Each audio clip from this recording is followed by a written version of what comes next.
everybody. My name's Diane Meek, and I'm here today to record my article report speech, and it's on the cognitive interview, an investigative tool for security professionals.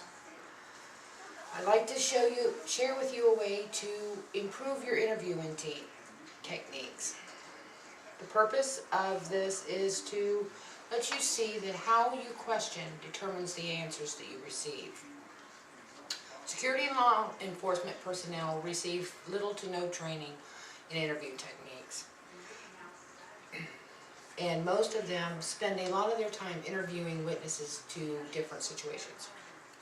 The success of the interview relates to the success of the investigation. Security professional skills in facilitating recollection of events by victims is essential in having a powerful impact on case presentations, both in the prosecution and in litigation. Most investigators are told to gather the 5 points: the who, the what, the where, the when, the how, and the how.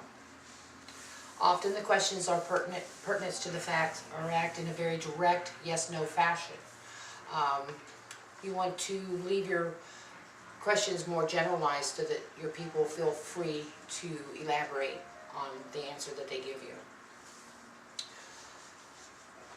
A lot of the problems involved come with interrupting your interviewees, excessive use of a question-answer format, again, direct questions, yes, no, very short answers, don't get you the information that you need.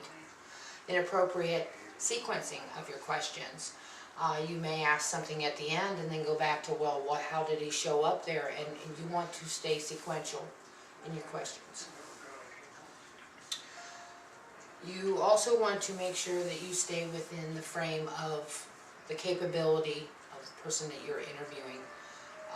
It could be a child, it could be an elderly individual. Stay away from negative phrasing. Solutions to the problem are allow the respondent to elaborate freely and don't break their continuity of their answers. In other words, do not interrupt them. Ask them to describe the suspect's actions without leading the questions. The memory of the event can be mediated by regeneration of a specific mental picture of the event. Example, if they were held at gunpoint, start with what did the gun look like? Work backwards to what was holding it. Follow the natural progression of the event to the best of your ability. When asking questions, stay within a particular sensory field, such as if you're asking for sounds heard, stay within what did you hear. Don't jump back and forth to what did you see when what did you hear. It's very hard for us to switch our sensory perception back and forth when it comes to recollecting our memory. Avoid non-neutral wording. For example, don't ask him, did he have a large build? Say, what type of build was this individual? So that you don't want to lead or bias your witness. Avoid distractions. They hinder deep concentration.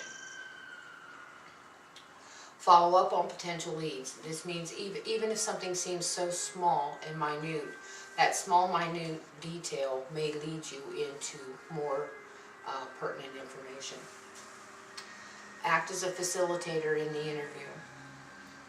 You don't want to be leading the interview. The more you lead, the less free association that you get from your person. Consider sounds and noises and possible speech impediments or accents heard. This can open up new possibilities by expanding who or what you may be looking for. In conclusion, what we need to remember is this type of interview is not highly structured. It's not rigid. Mentally reinstate the context of the event. You want to recall the event in both a forward and, if possible, in a reverse situation. Report all the information regardless of the perceived importance at the time. Being complete can lead to better memory recollection. Frame of reference switching is very difficult. Recalling the event from their own perspective and then possibly maybe If there was another witness, you might want them to say, well, what do you think they seen? They may be able to see it in a different way that'll bring more memory recollection back to them. Intense concentration on the interviewee's recollection may cause using the focused memory retrieval may be accomplished by encouraging intense concentration on the minute details. This will help challenge the respondent's memories to new levels of specificity. So in other words, one good example of this is, I'm sure we all know the 13th letter of the alphabet. We all know all 26 letters of the alphabet. But can we come up with the 13th level of the letter of the alphabet if we do not begin at the beginning and work our way to it? I hope this all gives you a little insight on how we interview determines what answers we receive. I want to thank you all for coming here today.